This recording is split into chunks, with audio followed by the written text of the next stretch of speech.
ठरलं तर मग या मालिकेच्या पुढील काही येणाऱ्या भागांचे अपडेट जाणून घेऊया आपल्या आजच्या या व्हिडिओमध्ये.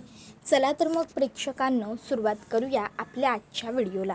तर आपण आता इथे पाहणार आहोत की कशा पद्धतीने आता इकडे सायलीला सर्व भूतकाळाची जाणीव होताच प्रियाने दुसऱ्या बाजूला एक काळा प्लॅन रचायला सुरुवात केली आहे. तर अस्मिताचं खूप मोठं गुपित घरात समजणार आहे. आता नेमकं कसं कसं काय काय घडतं या सर्व गोष्टींचे अपडेट आपल्या व्हिडिओमध्ये सविस्तर पाहूया. आता इकडे सायली आणि अर्जुनने ठरवल्याप्रमाणे ते लोक तो अपघात अगदी पुन्हा जसाच्या तसा हुबेहूब रिक्रिएट करतात. आता तो अपघात रिक्रिएट केल्याच्या नंतर मग इकडे आता तेवढी स्पीडमध्ये गाडी चालत असते, मागे सायली बसलेली असते. आता पुढे रविराज काका आणि प्रतिमा आत्या बसलेले असतात. अर्जुन मागून त्याची गाडी घेऊन येत असतो, चेज करत असतो. आता मात्र इकडे मग तो अपघाताचा प्रसंग घडल्यानंतर सायलीला मागे बघितल्यावर गोष्टी आठवू लागतात, त्यासुद्धा स्पष्ट.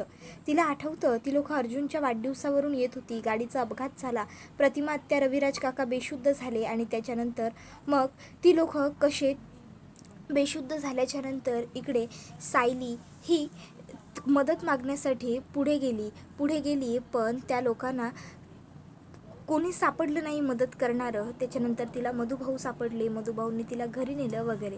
आता या सर्व गोष्टी आठवेपर्यंत रविराज काका आणि प्रतिमा त्या गाडी थांबवतात. आता सायली त्यांना आई आणि बाबा अशी हाक मारते. त्याबरोबर प्रतिमा आत्या आणि रविराज काकांना हे जरा वेगळं वाटतं. प्रतिमा आत्या विचारते, काय गं तू आम्हाला आत्या आणि काका म्हणतेस ना? त्याबरोबर अर्जुन म्हणतो, याचं उत्तर यावेळी तुम्हाला ती नाही मी देतो.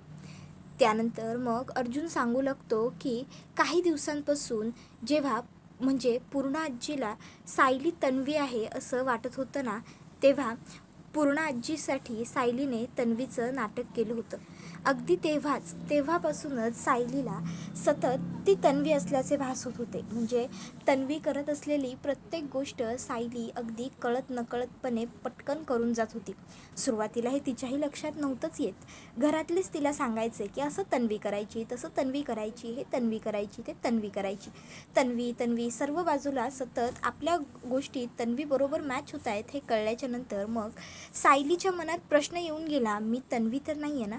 म्हणून मग आम्ही शोध घ्यायला सुरुवात केली आणि त्यामध्ये आम्हाला हळूहळू जाणवलं की सायली ही खरंच तन्वी आहे.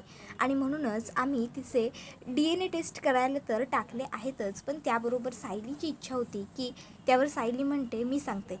त्यावर मग ती म्हणते, आई बाबा माझी अशी इच्छा होती की मला माझा सर्व भूतकाळ आठवायला तर हवाच, तेव्हा आपली तिघांचीही अगदी पूर्वीसारखी गट्टी होईल. आणि म्हणूनच मी अर्जुन सरांबरोबर मिळून कितीतरी काय गोष्टी केल्या जेणेकरून मला पुन्हा सर्व आठवेल. पण मला सर्व काही आठवत नव्हतंच. पण मग शेवटी हा अपघात रिक्रिएट केला आणि आत्ता मला सगळं फायनली आठवलं आहे. रविराज काका आणि प्रतिमा आत्यांना सायली त्यांची मुलगी आहे हे ऐकून खूप आनंद होतो. ते सायलीला प्रेमाने जवळ करतात. त्यानंतर आता सगळे घरी आलेले असतात. घरी आल्यानंतर सायली ही अर्जुनला सांगत असते की मी खूप खुश आहे. अर्जुन म्हणतो, मग लहान असताना सेलिब्रेट करायचो तसं करूया? सायली म्हणते, चालेल. आणि मग आता सायली स्वतःच्या हातांनीच बाऊलमध्ये आईस्क्रीम आणते आणि अर्जुनला म्हणत असते, असंच सेलिब्रेट करायचो ना आपण दोघं मिळून. प्रत्येक आनंद, परीक्षेत चांगले मार्क्स मिळाले किंवा वाढदिवस असला, शाळेमध्ये असताना बक्षिसं मिळाले तरीही काय? त्यावर अर्जुन म्हणतो, आता तुला सगळं आठवायला लागलं आहे खऱ्या अर्थाने. दोघं आईस्क्रीम खाऊन छान रात्रीचं सेलिब्रेट वगैरे करतात. दुसऱ्या दिवशी मग आता सगळेच जण घरी जायला निघालेले असताना सायली आणि अर्जुन म्हणतात, थांबा आई बाबा, तुम्ही सध्या तरी आमच्याबरोबर नका येऊ. आधी सायली तन्वी आहे ही गोष्ट आम्ही कोणालाच सांगणार नाही आहोत. एकदा का तिचे रिपोर्ट आले की त्यानंतर मग सगळ्यांना सांगणं सोपं जाईल. प्रतिमा आत्या आणि रविराज काका ठीक आहे म्हणतात. त्याच्यानंतर सायली आणि अर्जुन आता सुभेदारांच्या घरी येतात. आता सुभेदारांच्या घरी ते लोक येतात. तर त्यावेळी अस्मिताताई म्हणत असते की बरं झालं सायली, अर्जुन तुम्ही दोघंसुद्धा अगदी वेळेवर आलात. मला आता तुम्हाला फोन करावा लागणारच होता. ॲक्च्युली मला तुम्हा सगळ्यांबरोबरच महत्त्वाचं बोलायचं आहे. अश्विन मग अश्विनसुद्धा तिकडे येतो. मग आता अस्मिता सांगते की तुम्हा सगळ्यांना एवढे दिवस प्रश्न पडत होता ना की मी रोज कुठे जाते, तर मी रोज जॉब इंटरव्ह्यू द्यायला जात होते आणि फायनली माझं एका ठिकाणी सिलेक्शन झालं आहे. त्यावर हे ऐकून आता कल्पना भडकते. कल्पना म्हणते, काय इंटरव्ह्यू, सिलेक्शन? अगं काय बोलतेस तू हे सगळं? आम्ही तुला सांगितलं होतं ना की जोपर्यंत गोलू थोडाफार मोठा होत नाही तोपर्यंत तू असं काहीही करू नको म्हणून. घरीच राहा, घरीच थांब. मग तरीही तुला हा नसता आगाऊपणा करायला कोणी सांगितलं होतं अस्मिता? की तू ठरवलंच आहेस मी आई-वडिलांचं काही ऐकणारच नाही, मी फक्त माझी मनमानी करणार, मी मला हवं तसं वागणार, मला हवं तेच करणार. नाही म्हणजे जर तू तसं काहीतरी ठरवून ठेवलेलं असशील ना तुझं तर तसं सांगून टाक आम्हाला. त्यावर अस्मिता म्हणते, मॉम प्लीज, हे बघ एवढं चिडण्याची ना काहीही गरज नाही आहे. तू उगाच इतकी भडकतेस आणि मी हे जे काही करते ते आमच्या दोघांच्या चांगल्यासाठीच करते ना. हे बघ मॉम, मला ना प्रत्येक गोष्टीसाठी तुमच्यावर डिपेंडेंट नाही राहायचं आहे. आत्तापर्यंत राहिले ना तुमच्यावर डिपेंड, पण याआधी मला सासर होतं, मला नवरा होता, माझं लग्न झालेलं होतं. तेव्हा मी तुमच्यावर डिपेंड होते माहेरवाशीण म्हणून. तेव्हा ते सगळं ठीक होतं, चालत होतं. पण आत्ता तसं नाही आहे मॉम. आता रियालिटी बदलली आहे. आता मी डिवोर्सी आहे. एक डिवोर्स झालेली बाई, नवऱ्याला सोडून दिलेली बाई, एक मूल असलेली बाई. त्यामुळे आता लोकांचा माझ्याकडे बघण्याचा दृष्टिकोन बदलला आहे.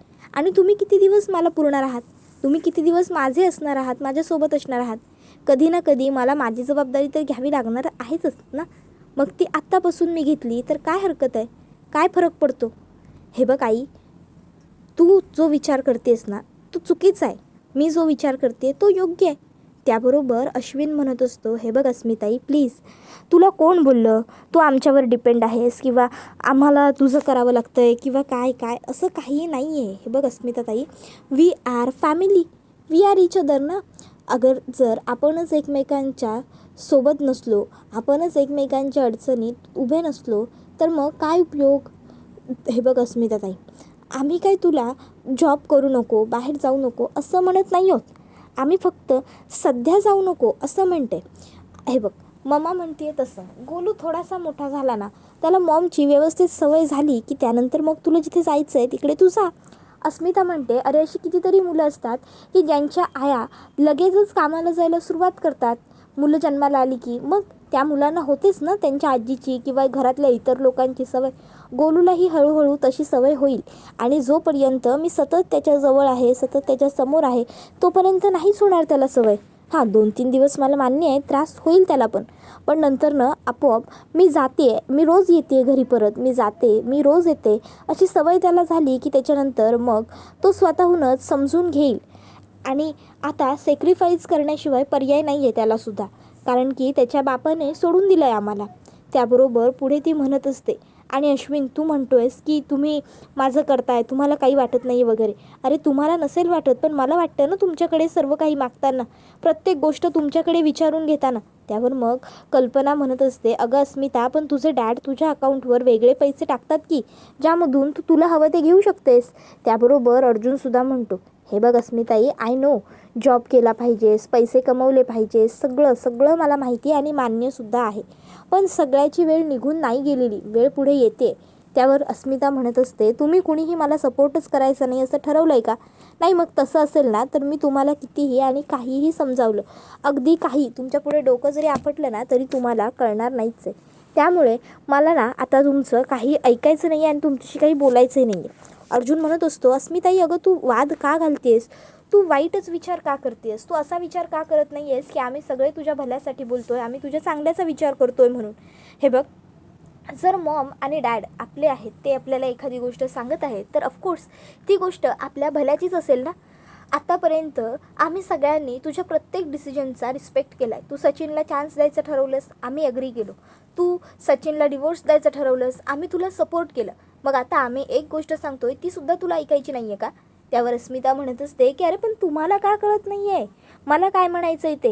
हे बघा, प्रत्येक गोष्टीची एक योग्य वेळ येत असते आणि त्यावेळीच ती गोष्ट घडली पाहिजे. मी आत्ता जर जॉब शोधला नाही ना तर पुढच्या काही महिन्यांनंतर मला इतका चांगला जॉब मिळेल याची काय खात्री?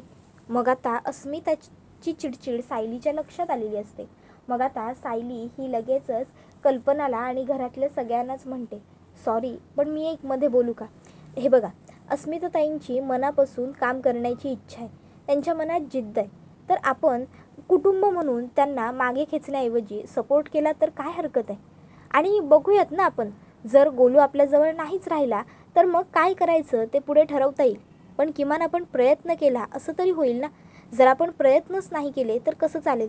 आणि आई, अहो तुम्ही कशाला एवढी काळजी करताय. घरात मी आहे की, मी घेईन ना स्मितची काळजी. आणि जर काही कमी जास्त वाटलंच तर तुम्ही आहात माझ्या बरोबर, विमलताई आहेत. आपण तिघी मिळून सगळं व्यवस्थित करू. आणि अस्मिताताई, राहिला प्रश्न तुमचा, तर मला कळतं आहे तुमची तळमळ, तुमच्या मनातला प्रश्न, तुमच्या मनातली चिंता सगळं कळतं आहे. तुम्हाला असंच वाटतं आहे ना, उद्या पुढे जाऊन माझ्या मुलाच्या शिक्षणाचा खर्च येईल, भविष्याचा खर्च येईल, प्रत्येक गोष्टीचा खर्च येईल. पण काळजी करू नका, त्या सगळ्यासाठी आम्ही सगळे आहोत, आपण सगळे आहोत. त्याबरोबर मग आता कल्पना सायलीला म्हणत असते, सायली अगं तू सुद्धा 2 जीवांची आहेस, तुला कसं कळत नाही बाळा. तुला तरी एवढी दगदग झेपणार आहे का. गोलू आता लहान आहे आपला, त्याच्या मागे सतत करावं लागतं, पुढे पुढे असावं लागतं त्याच्या. कुठे धडपडेल, कुठे काय होईल, लक्ष द्यावं लागतं बाळा सतत त्याच्यावर. त्याचं खाणं पिणं करावं लागतं.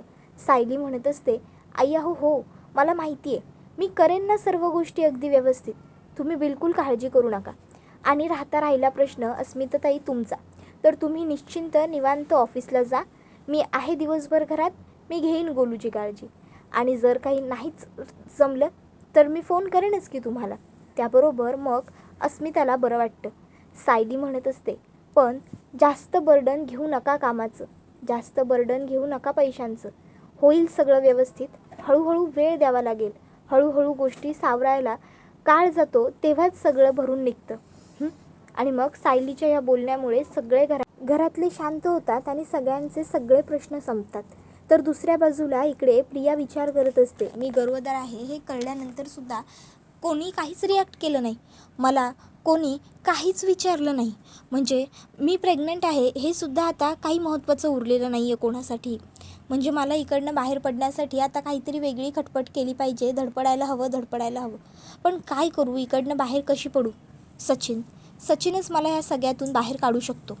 मग आता प्रिया सचिनला कॉल करते आणि सचिनला आता ती रिक्वेस्ट करते की सचिन, मला तुला भेटायचं आहे, प्लीज मला भेटायला ये. त्यानंतर सचिन आता प्रियाला भेटायला येतो आणि तो आता प्रियावर चिडतो आणि म्हणत असतो, काय चालतं गं तुझं सारखं, मला भेटायला ये, माझ्याकडे ये, माझं हे कर, माझं ते कर. हे बघ, माझा तुझ्याशी ना काहीही संबंध नाही आहे, तू माझ्या एक्स बायकोची भाऊजय आहेस, समजलं ना. विसरू नकोस आपलं नातं काय आहे ते. आता सध्या राकेश इकडे आलाय, आम्हाला नागराज काकांना सोडवायचं आहे, त्याशिवाय महिपतचं सगळं मला मार्गी लावायचं आहे. साक्षीसुद्धा आता काही दिवसांनी परत येणार आहे. माझ्याकडे ना खूप कामं आहेत, माझ्याकडे तुझ्याकडे लक्ष देण्यासाठी बिलकुलच वेळ नाही आहे. त्यामुळे मला तुझ्यामध्ये ओढू नकोस, खेचू नकोस. मला तुला बाहेर काढण्यासाठी किंवा काहीही करण्यासाठी वेळ नाही आहे, समजलं.